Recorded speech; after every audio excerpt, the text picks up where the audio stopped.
오늘 우리 함께 나누실 말씀은 베드로전서 4장 12절에서 19절까지의 말씀입니다. 신약성경 381쪽입니다. 우리 다같이 함께 합독하시겠습니다. 사랑하는 자들아, 너희를 연단하려고 오는 불시험을 이상한 일 당하는 것 같이 이상히 여기지 말고 오히려 너희가 그리스도의 고난에 참여하는 것으로 즐거워하라. 이는 그의 영광을 나타내실 때에 너희로 즐거워하고 기뻐하게 하려 함이라. 너희가 그리스도의 이름으로 치욕을 당하면 복 있는 자로다. 영광의 영 곧 하나님의 영이 너희 위에 계심이라. 너희 중에 누구든지 살인이나 도둑질이나 악행이나 남의 일을 간섭하는 자로 고난을 받지 말려니와 만일 그리스도인으로 고난을 받으면 부끄러워하지 말고 도리어 그 이름으로 하나님께 영광을 돌리라. 하나님의 집에서 심판을 시작할 때가 되었나니 만일 우리에게 먼저 하면 하나님의 복음을 순종하지 아니하는 자들의 그 마지막은 어떠하며 또 의인이 겨우 구원을 받으면 경건하지 아니한 자와 죄인은 어디에 서리요. 그러므로 하나님의 뜻대로 고난을 받는 자들은 또한 선을 행하는 가운데 그 영혼을 미쁘신 창조주께 의탁할지어다. 아멘. 할렐루야. 오늘은 우리가 베드로전서 4장 12절에서 19절 말씀으로 주님께 맡기십시오라는 제목으로 함께 은혜를 나누겠습니다. 1955년 하와이의 한 심리학자가 그 한 해에 태어났던 영아들 698명을 삶을 이제 추적하면서 조사를 했다고 합니다. 그런데 대부분의 아이들이 이런저런 모습으로 시련을 겪으면서 자라나게 된 것을 알게 되었습니다. 누군가는 가정 형편이 어려웠고 누군가는 교육을 제대로 받지 못했고 또 어떤 아이들은 집안에 알코올 중독자와 약물 중독자들이 있어서 참 어려운 이런 가정 형편 속에서 자라는 아이들이 굉장히 많이 있었습니다. 심리학자는 이런 가설을 하나를 세웠습니다. 어떤 가설을 세우게 되었냐면 시련을 많이 겪은 아이일수록 자라서 문제를 겪을 확률이 훨씬 더 많을 것이다 라는 이런 가설을 세워놓게 되었어요. 그래서 실제로 이런 여러 가지의 어려운 일들을 분류하기 시작했고 크게 4가지 이상의 시련에 노출된 아이들만 따로 관리를 하기 시작했습니다. 고위험군으로 따로 관리를 하기 시작했어요. 4가지 이상의 위험한 상황에 노출되어 있는 사람들 말입니다. 그런데 이 중에서 4명 중에 3명이 그러니까 고위험군으로 구분되어 있는 이 4명 중에 3명은 이후에 보니까 범죄를 저지르거나 정신질환에 시달리거나 혹은 술이나 약물에 의존하고 살아가는 그런 사람들로 자라났다는 것입니다. 여러분 4명 중에 3명이 그렇게 되었다는 거예요. 그러니까 여러분 엄청난 거죠, 그죠? 그러니까 얼마나 그 어린 시절의 가정의 형편과 사정이 우리의 인생에 많은 영향을 미칠 수 있는가라는 것을 우리가 알게 되는 것이었습니다. 자, 그러면 여러분 4명 중에 3명은 그렇고 그렇다면 4명 중에 1명은 어떻게 되었느냐라는 것이죠. 그런데 여러분 놀라운 사실은 4명 중에 1명은 매우 유능한 사람으로 자신감이 넘쳐나고 또 남을 배려할 줄 아는 사람으로 성장해 나갔고요.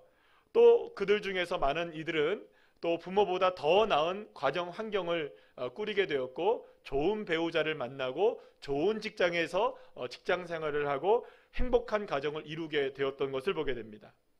그러니까 4명 중에 3명은 그렇게 살아갔지만 적어도 4명 중에 1명은 그나마 그 모든 환경을 그 부당한 환경을 오히려 성장의 연료를 삼아서 오히려 성장하게 되는 그런 인생들로 자라나게 되었다는 것입니다. 여러분 그들은 자신의 삶을 지켰던 것입니다. 그 4명 중에 1명은 자신이 처한 상황 가운데 환경 가운데 그 상황을 개선시키겠다는 강한 의지를 갖고 있었고 내면에서 일어나고 있었던 자신과의 싸움에서 패배하지 않았던 것이었습니다. 지금 당장은 내 삶이 이렇다 할지라도 반드시 내 삶은 좋아질 거야 라는 희망을 잃지 않았고 적어도 마음만큼은 무너지지 않기 위해서 무단히도 애를 썼던 것입니다.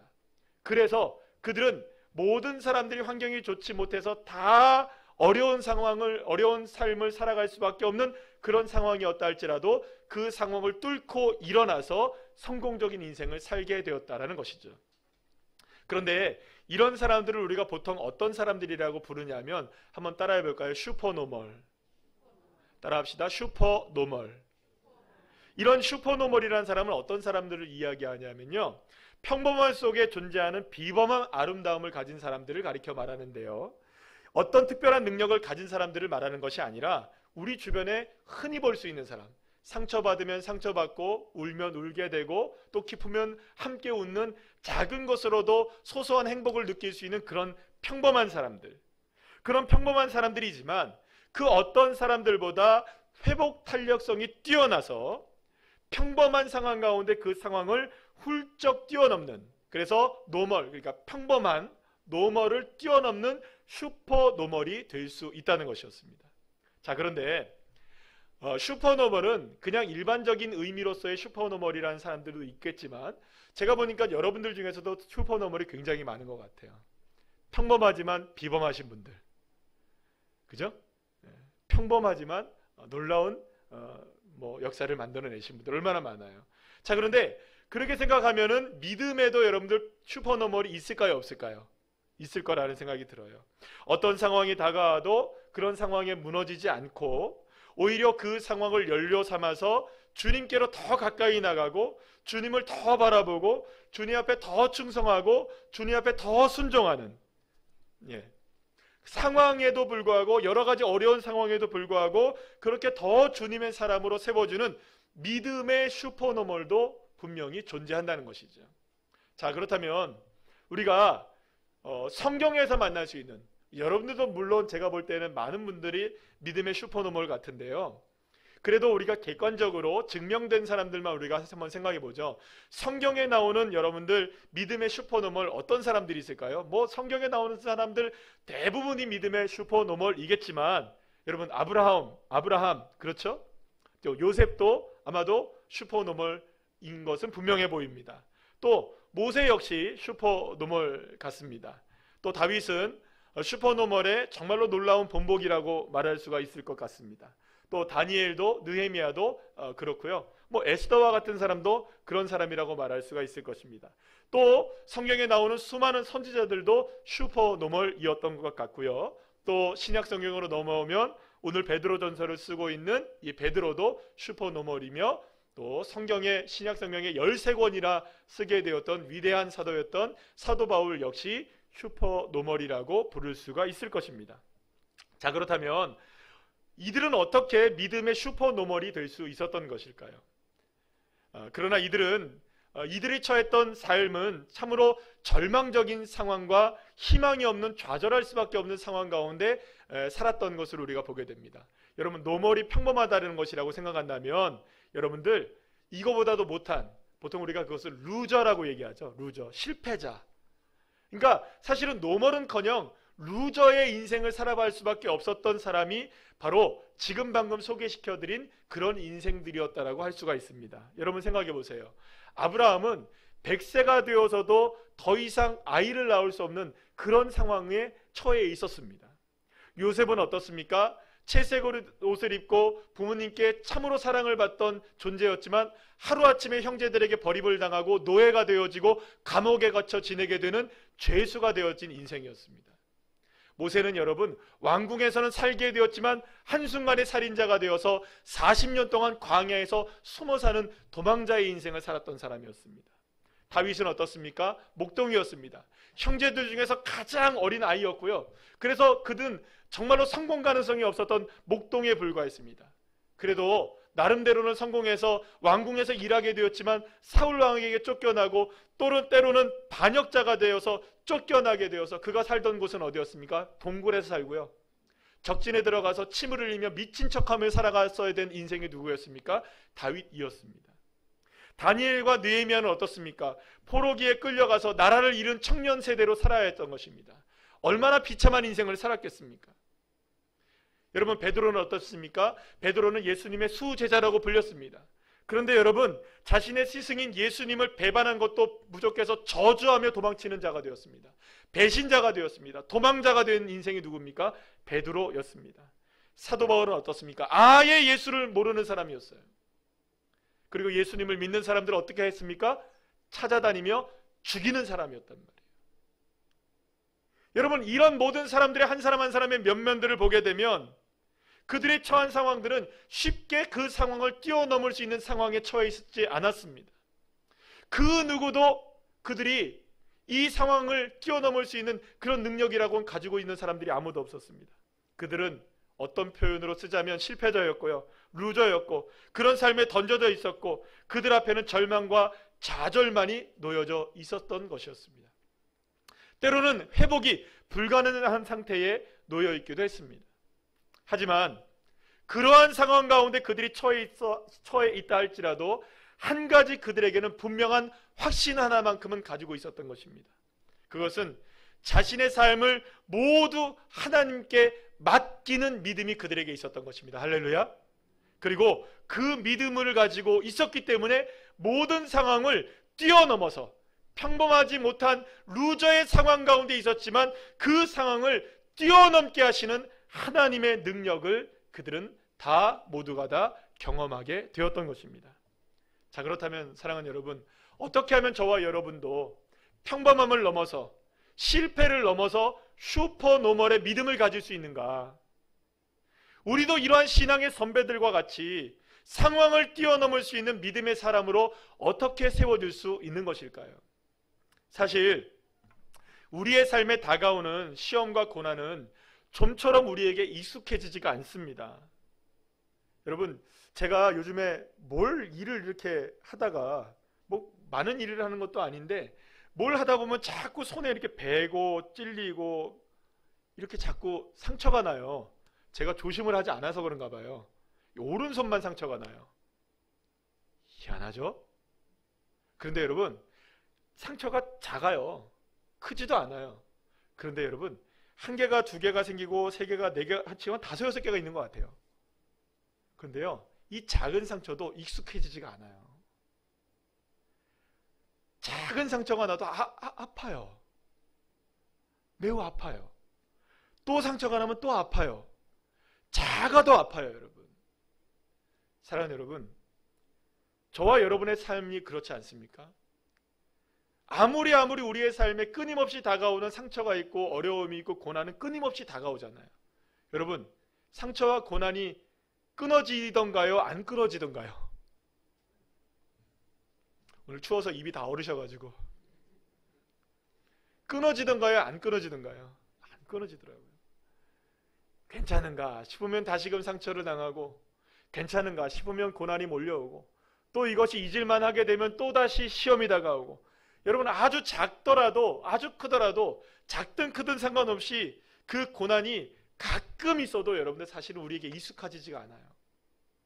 늘 시험에 우리를 따라와요. 그럴 때마다 늘 새롭게 느끼는 건 뭡니까? 고통과 시험은 언제나 나를 어렵게 만드는구나. 나를 힘들게 만드는구나. 그 생각 우리가 하지 않을 수가 없게 되죠.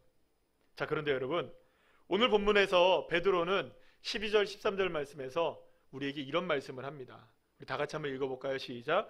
사랑하는 자들아, 너희를 연단하려고 오는 불시험을 이상한 일 당하는 것 같이 이상히 여기지 말고 오히려 너희가 그리스도의 고난에 참여하는 것으로 즐거워하라. 이는 그의 영광을 나타내실 때에 너희로 즐거워하고 기뻐하게 하려 함이라. 베드로는 우리의 삶을 꿰뚫고 다가오는 불과 같은 시험이든 이 고난이든 이런 것들이 우리에게 다가올 때 뭐라고 얘기합니까? 조금도 이상하게 여기지 말라. 여러분, 아멘이 됩니까? 여러분, 시험 다가온다, 고난 다가온다, 이상합니까? 안 이상합니까? 이상하죠. 왜 나만 겪냐고요. 왜 나에게만 이러냐고요. 왜 나는 이게 떠나지 않느냐고요. 여러분, 우리는 날마다 이렇게 생각을 할 수밖에 없습니다. 사실 작은 고난에도 신음하면서 좀처럼 견디기 힘들어하는 우리들인데 어떻게 이런 엄청난 고난 앞에서, 그 시험 앞에서 때로는 여러분들 우리가 육체적인 고난을 당하기도 하고, 물질의 고난을 당하기도 하고, 자식들로 인하여서 고난을 당하고, 관계의 문제로 인하여 고난을 당하고, 내 자신 스스로가 과거의 어떤 문제들로 인하여서 어려움을 당할 때 우리가 있지 않습니까? 그것들로 인하여서 우리가 힘들어하는 우리들인데 어떻게 엄청난 이 고난 앞에서, 그 시험 앞에서, 고난 앞에서 이상하게 여기지 않을 수가 있고, 그 뒤에 뭐라고 말씀합니까? 오히려 즐거워하고 기뻐하라. 여러분, 고난 기뻐집니까? 시험 즐거워할 수 있습니까? 아, 시험이 왔다 이렇습니까, 여러분들?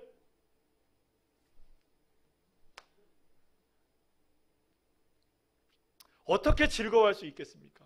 어떻게 기뻐할 수가 있겠습니까? 어떻게 우리가 이상히 여기지 않을 수가 있느냐는 말이죠. 예수님의 이야기로 한번 넘어가 보죠. 예수님은 산상수훈의 말씀을 통해서 8가지의 복을 말씀하십니다. 이런 사람이 복이 있다, 복이 있다, 복이 있다, 복이 있다, 8가지를 말씀하시면서 그 내용을 뭐라고 말씀하시냐면 심령이 가난한 자는 복이 있고, 그리고 또 때로는 애통하는 자가 복이 있고, 또 때로는 박해를 받는 자도 복이 있다, 여러 가지 이런 얘기를 하시죠. 그러면서 예수님은 마태복음 5장 5절에서 어떤 한 복을 말씀하시는데 이런 복을 말씀하십니다. 우리 다 같이 한번 읽어볼까요? 시작. 온유한 자는 복이 있나니 그들이 땅을 기업으로 받을 것이미요. 여러분, 땅을 기업으로 받는다, 좋죠? 여러분, 땅 기업으로 받는 거 좋습니까? 안 좋습니까? 우리 한국 사람들 땅 좋아하잖아요. 30년 전에 그 땅을 좀 사놓을 걸, 그죠? 그 밭만 사놨으면, 그죠? 그 동네에 그 똥밭 같은 거 하나만 사놨어도 지금 내가 이러고 살지는 않을 텐데. 그런 거 있습니까? 없습니까? 우리 다 좋잖아요. 엄마는 뭐 했어 도대체? 아빠는 뭐 했어? 그때 그 밭 좀 사놓지. 그렇잖아요. 예전에 제가 울산에 와서 그런 얘기 많이 들었어요. 10년 전만 해서 그 삼산에 그 뻘밭을 사놨으면 내가 이렇게 살지는 않을 텐데. 그런 거 많습니다. 그래서 사람들은 땅 다 좋아해요. 땅 받기 좋아하고 땅을 기업으로 받는 자, 우리의 가슴이 설레는 이야기들이죠. 자, 그런데 땅을 기업으로 받는다는 것은요, 이스라엘 백성들에게 특별한 의미가 있는 단어입니다. 땅을 기업으로 받는다는 것은 단지 어떤 땅을 정말로 내게 소유가 된다는 의미도 있겠지만, 그것은 어떤 의미를 갖고 있었냐면, 따라합시다. 하나님의 언약이 이루어진다. 하나님의 언약이 나에게 정말로 축복으로 이루어진다는 의미를 갖고 있는 것이 땅을 기업으로 받는다는 그 말이었던 것을 알게 됩니다. 왜냐하면 여러분, 이스라엘 백성들이 애굽에서 430년 동안 종살이를 하잖아요. 그때 이스라엘 백성들이 애굽을 떠나서 광야에서 40년 동안의 세월을 거치면서 그들이 바라보며 갔던 땅은 어떤 땅입니까? 가나안의 젖과 꿀이 흐르는 땅을 우리들에게 하나님이 무엇으로 주신다? 기업으로 주신다. 이거 하나 믿고 이스라엘 백성들이 어디를 나온 겁니까? 애굽을 나온 것이었어요. 그래서 결국에는 이스라엘 백성들이 그 땅을 차지합니까? 안 합니까? 차지하게 되고 하나님이 그 가나안 땅에 이스라엘 백성들을 주인으로 삼게 하시는 것이죠. 그래서 땅을 기업으로 받는다는 것은 하나님의 언약이 이루어진다, 하나님의 말씀이 이루어진다, 하나님의 축복이 내 것이 된다, 하나님의 역사가 나의 역사가 된다, 이런 의미를 담고 있는 말이에요. 자, 그래서 여러분들, 이스라엘 백성들은 모든 40년 동안의 광야의 삶을 거쳐서 가나안 땅을 기업으로 받을 것이라는 것을 기대하면서 그 거칠고 황량하고 고단한 삶 속에서도 버티고 견디며 하루하루를 끝까지 이겨내면서 40년을 그렇게 하루같이 살아가면서 결국에는 가나안 땅을 차지하게 되었던 것이죠. 자, 그러면 우리가 함께 생각해 봐야 할 것이 있겠죠. 그렇다면 왜 하나님은 이스라엘 백성들이 바로 가나안 땅을 들어가서 그 땅을 차지하게 만들지 않으시고 40년 동안이라는 긴 세월 동안 광야를 지내게 이렇게 하셨던 것일까 하는 것입니다. 그런데 그 이유를 신명기 8장 2절에서 하나님은 이렇게 말씀하십니다. 우리 다 같이 한번 읽어볼까요? 시작. 내 하나님 여호와께서 이 40년 동안에 내가 광야 길을 걷게 하신 것을 기억하라. 이는 너를 낮추시며 너를 시험하사 내 마음이 어떠한지 그 명령을 지키는지 지키지 않는지 알려 하심이라. 아멘. 사랑하는 여러분, 하나님은 얼마든지 이스라엘 백성들이 가나안 땅에 곧장 들어가게 하실 수 있는 능력의 하나님이셨습니다. 하지만 하나님은 이스라엘 백성들이 하나님의 뜻에 따라 순종하는지 순종하지 않는지를 시험하시기 위하여서 그들을 거칠고 메마른 땅 그 광야의 40년을 지나가게 하셨던 것입니다. 이스라엘 백성들에게 다가왔던 광야는 시험과 환난이었습니다. 이스라엘 백성들은 가나안 땅을 가야 했습니다. 그 땅을 자신들의 기업으로 받아야 했습니다. 그러나 반드시 시험의 시간을 지나야 했던 것입니다. 그렇다면 왜 그 시험의 시간을 지냈느냐? 하나님이 말씀하십니다. 이스라엘 백성들이 하나님을 찾는지 찾지 않는지, 하나님의 말씀에 순종하는지 안 하는지, 자신의 삶을 하나님께 맡기는지 맡기지 않는지를 훈련하고 테스트하기 위해서 그 시간을 지내야만 했던 것이라고 말씀하십니다. 그리고 그 훈련을 통해 이스라엘 백성들은 하루하루 하나님만 바라봐야 하는구나, 하나님만 의지해야 하는구나, 하나님만 생각해야 하는구나, 그러면서 믿음의 사람들로 하루하루 세워져 나가게 되었던 것입니다. 사랑하는 여러분, 예수님은 땅을 기업으로 받을 수 있는 자들을 어떤 사람들이라고 말합니까? 따라합시다. 온유한 자. 이 온유하다는 말은요, 단순하게 착하거나 나약하다는 의미를 갖고 있는 것이 아니에요. 온유하다는 말의 뜻에는요, 따라합시다. 길들여지다. 길들여지다는 말이 있어요. 뜻이 있어요. 그러니까 온유하다는 말은 끊임없이 자기의 권리를 하나님 앞에 내려놓고 끊임없이 하나님께 순종하고 하나님의 말씀에 길들여지고 하나님 말씀으로 인하여서 내 성질 죽이고 내 삶을 내려놓고 오직 하나님의 뜻에만 내가 순종하고 내 인생을 주님께 맡기겠습니다. 할렐루야. 이스라엘 백성들이 40년 동안 광야에 살면서 했던 것이 무엇이겠어요, 여러분들? 배가 고파요. 먹을 것이 있습니까, 없습니까? 아무것도 없어요. 배가 고파요. 그러면 하나님을 바라보는 거예요, 여러분. 목이 말라요. 하나님을 바라보는 거예요. 추워요. 그러면 하나님을 바라보는 거예요. 더워요. 하나님을 바라보는 거예요. 모든 상황 속에서 그들은 누구를 바라볼 수밖에 없습니까? 하나님을 바라볼 수밖에 없는 거예요. 자, 그랬더니 하나님을 바라보니 하나님이 만나와 메추라기를 주시는 겁니다. 목이 말라서 하나님 내가 목마릅니다라고 외쳤더니 반석에서 주님이 물을 터뜨려 주시는 겁니다. 하나님 나 너무 춥습니다 라고 얘기했더니 하나님이 불기둥을 세워주시고, 하나님 광야에 너무나 더운 더위를 내가 견딜 수 없습니다 했더니 주님이 구름기둥을 베풀어 주시는, 그러면서 여러분들 이스라엘 백성들을 알게 됐던 거예요.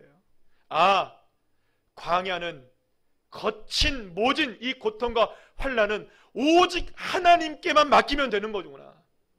하나님께 맡기면 되는 것이구나. 할렐루야. 이 믿음을 갖게 되었던 것입니다. 그래서 여러분, 온유한 사람들은 어떤 사람들이냐?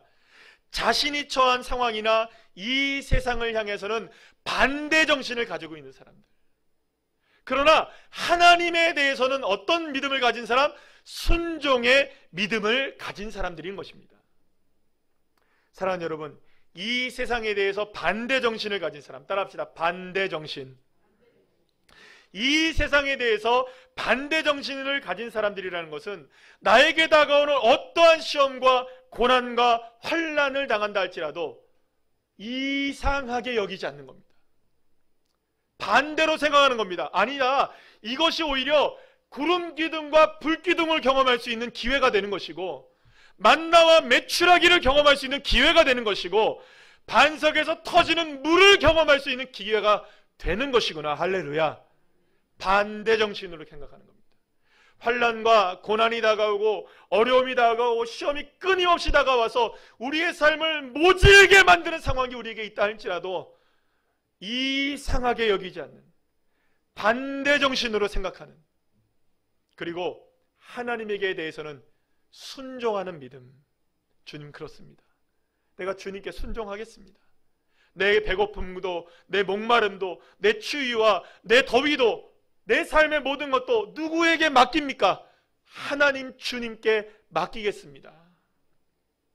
사랑하는 여러분, 이 세상에 대해서 반대 정신을 가지고 살아가는 인생, 그러나 하나님에 대해서는 순종하는 믿음을 가진 인생, 그 인생이 고난을 당해도 시험을 당해도 이상하게 여기지 않을 수 있을 뿐만 아니라 오히려 그 시험 가운데 고난 가운데 애매하게 고난을 당하는 수많은 순간 속에서도 그 상황 속에서도 우리가 기뻐할 수 있고 즐거워할 수 있는, 그럼 여러분 이거는 어떤 의미일까요? 우리의 삶의 기준을 오늘에 둔다면 여러분, 우리는 절대로 기뻐할 수가 없습니다. 믿음의 사람들은 언제나 미래에 대한 소망을 두는 겁니다. 주님이 역사하신다, 주님이 인도하신다, 반드시 구름기둥과 불기둥을 내게 허락해 주신다. 여러분들의 가치는 지금 어디에 있습니까? 여러분들은 지금 무엇에 집중되어 있습니까? 여러분들은 지금 무엇에 여러분들은 삶에 흔들리고 계십니까? 오늘의 삶입니까? 어제의 삶입니까? 예, 그렇습니다. 저도 그렇고 여러분들 그렇고 오늘의 삶만 보면 우리는 다 흔들릴 수밖에 없어요. 넘어질 수밖에 없습니다. 왜 여러분들 고난이 우리가 견뎌낼만 하겠습니까? 왜 우리가 시험이 이겨낼만 하겠습니까? 다 넘어질 수밖에 없고 다 쓰러질 수밖에 없습니다. 그러나 우리에게 한 분이 계십니다. 나를 사랑하시는 주님이 계신 거예요. 나를 인도하시는 주님이 계시고 나에게 복 주시는 주님이 계시고 땅을 기업으로 주시마 약속하신 주님이 계시기에 주님께 맡길 수는 있지 않겠습니까? 주님께 소망을 둘 수는 있지 않겠습니까? 그러면 여러분, 넉넉하게 이기게 하시는 하나님의 축복을 저와 여러분에게 허락해 주실 줄로 믿으시길 바랍니다. 사랑하는 여러분, 베드로가 살았던 초대교회 당시의 성도들은 엄청난 박해로 인해서 순교를 당하고 쫓겨나고 매맞고 그들이 당했던 고난은 우리가 지금 상상할 수 없는 고난을 그들이 당했어요. 그러나 여러분들, 그들은 조금씩 영적인 영토를, 땅을 확장해 나갔던 거예요. 그리고 지난주에도 말씀드렸던 것처럼 300년이 지난 뒤에 끝까지 신앙을 지켜냈던 믿음의 사람들의 신앙으로 인해서 기독교는 로마를 정복하게 되었고, 할렐루야, 로마를 국교로 기독교를 만들게 되는 놀라운 하나님의 역전의 역사가 일어나게 되었던 것입니다. 그렇게 땅을 기업으로 받을 수 있었던 초대교회 성도들의 모습들 가운데는 오직 한 가지 이유만이 존재했던 것입니다. 바로 그리스도의 온유함이 그들에게 존재했던 것이죠. 수천 명의, 수만 명의 성도들이 예수님을 믿는다는 이유 하나만으로 로마의 황제들에게 고안해낸 갖가지 온갖 악랄한 방법의 박해를 당하면서도 그들의 얼굴에 찌푸림이 하나도 없었던 거예요. 표정이 밝았던 겁니다. 행복했던 거예요.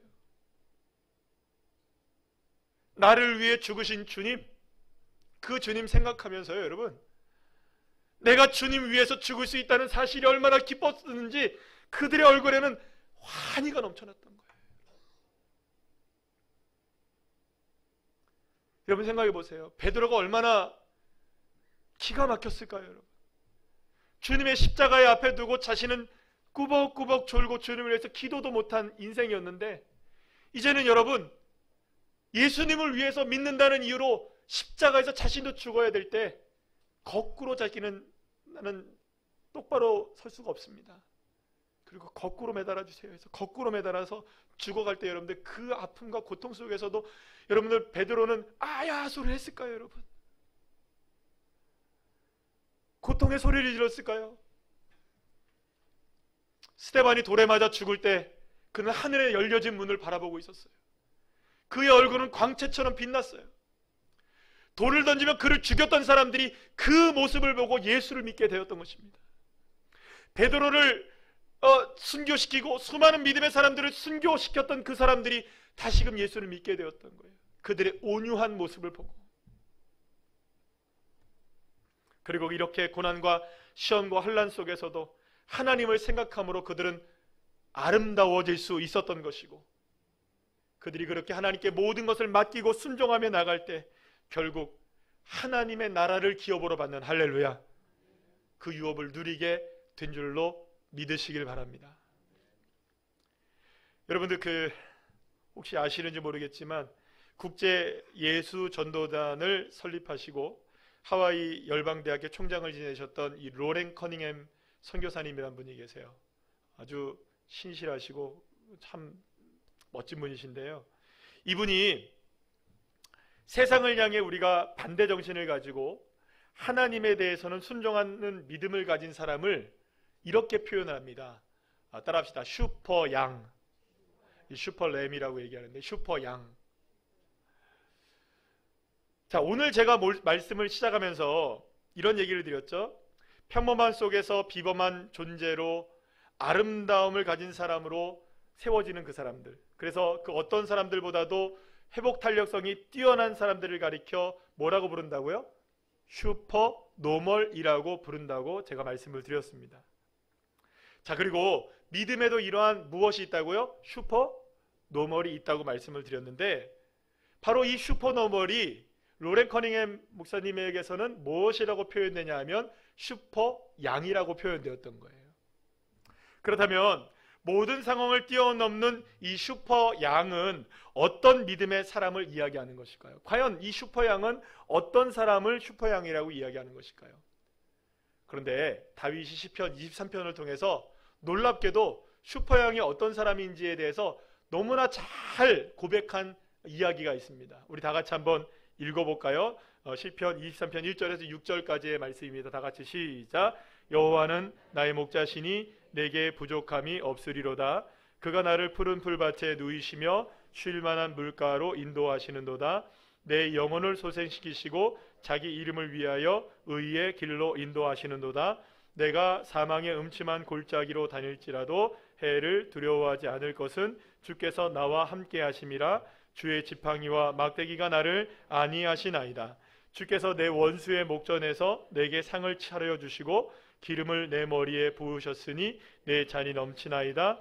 내 평생의 선하심과 인자하심이 반드시 나를 따르리니 내가 여호와의 집에 영원히 살리로다. 아멘. 사랑하는 여러분, 그렇다면 사망의 음침한 골짜기를 다녀도 두려워하지 않고 어떠한 상황에서도 주님이 나와 함께 하심을 믿으며 내 상황과는 상관없이 부족함이 없게 하시는 하나님의 인도하심을 믿는 이 슈퍼 양, 어떻게 될 수 있는 것일까요? 그것은 딱 하나입니다. 나를 인도하시는 주님께 모든 것을 맡기는 것이죠. 주님께 맡기고 주님께 순종하는 것, 그 하나만으로 인하여서 저와 여러분이 슈퍼 양이 될 수 있는 것입니다. 그래서 오늘 본문 19절 말씀에서 베드로는 이와 같이 말씀을 합니다. 다 같이 읽어볼까요? 시작. 그러므로 하나님의 뜻에 따라 고난을 받는 사람은 하나님께 자기 영혼을 맡겨 두십시오.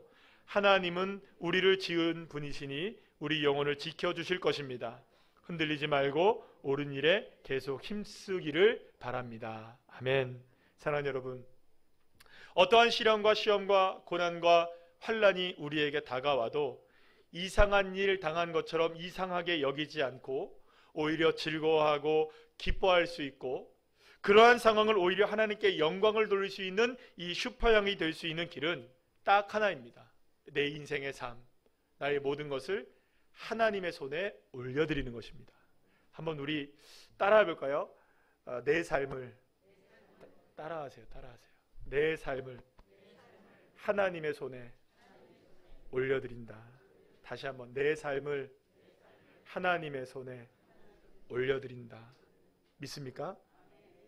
이것이 슈퍼양이 될 수 있는 유일한 방법입니다.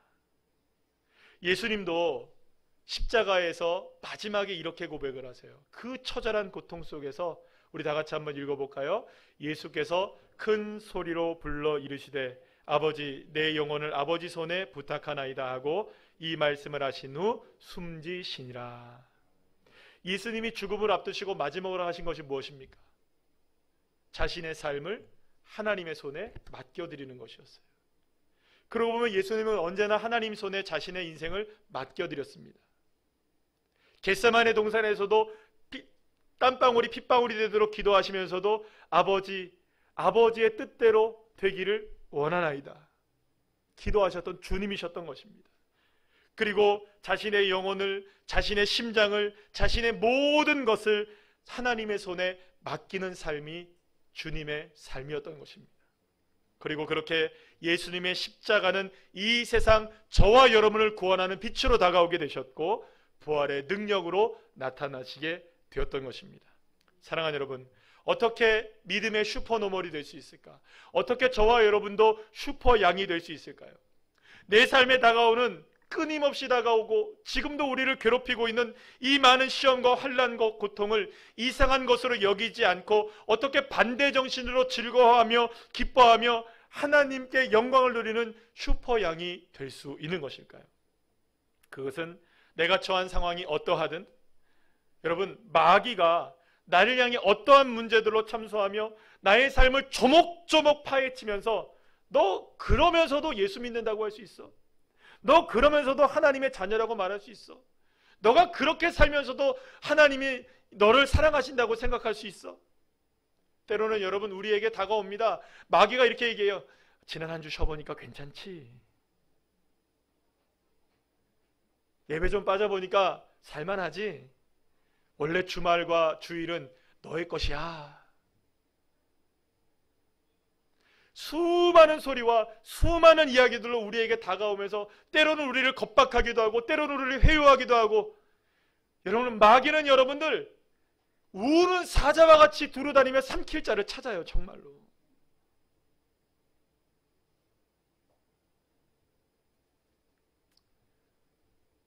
그러나 여러분, 두려워하지 마세요. 부끄러워하지 마세요.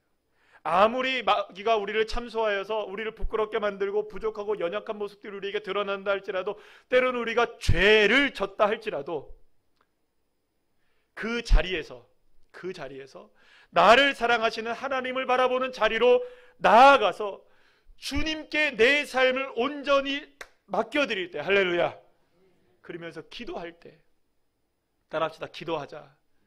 여러분들, 우리가 주님께 맡겨드리는 것은 이러셨다는 게 아니에요. 여러분들, 기도하셔야 돼요.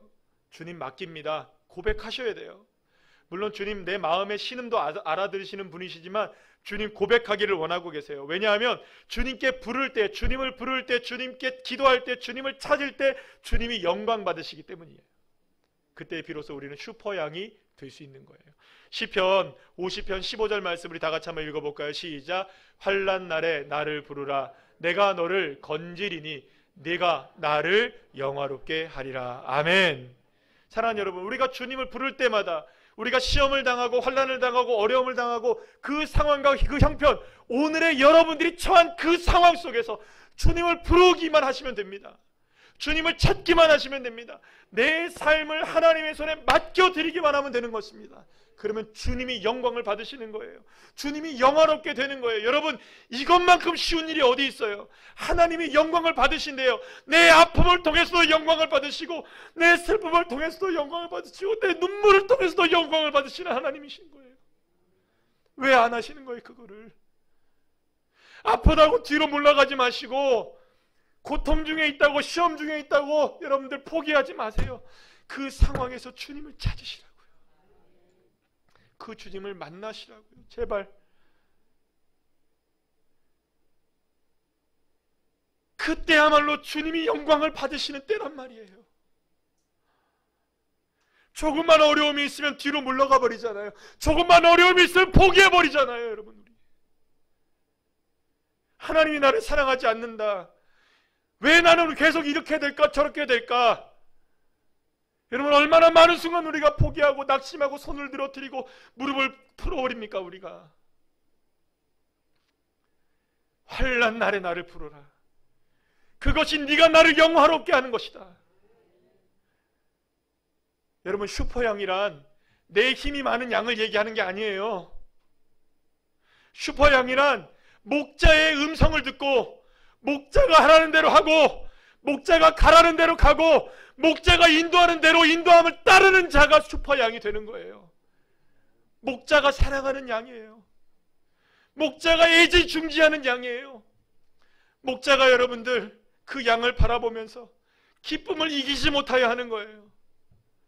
잠잠히 사랑하는 거예요. 얼굴을 향하여 드는 거예요. 누구에게 그러겠습니까? 목자만 바라보는 양, 목자만 의지하는 양. 저와 여러분의 목자 되신 분이 주님이십니다. 주는 나의 목자이신 거예요. 그러니 내가 부족함이 없는 거예요. 사망의 음침한 골짜기는 다녀요. 여러분, 저와 여러분 중에 사망의 음침한 골짜기 아닌 사람이 누가 있어요? 그러나 두려워하지는 않는 거예요. 여호와 하나님이 나를 지키시고 인도해 주시니까요. 사랑하는 여러분, 시험과 연단을 통하여서 고난 중에 계십니까? 그렇다면 바로 지금이야말로 주님께 나의 삶을 맡기기 가장 좋은 시간이 된 것이에요. 예수님께서 그러셨듯이, 예수님이 자신의 심장까지도 하나님께 맡겨 놓으셨듯이 저와 여러분의 삶을, 내 삶을 하나님의 손에 맡겨 드릴 때 비로소 주님은 저와 여러분을 온유하게 여기셔서 하나님이 주시고자 원하시는 땅을 기업으로 누리게 되는 슈퍼양 모두가 되실 줄로 믿으시길 바랍니다.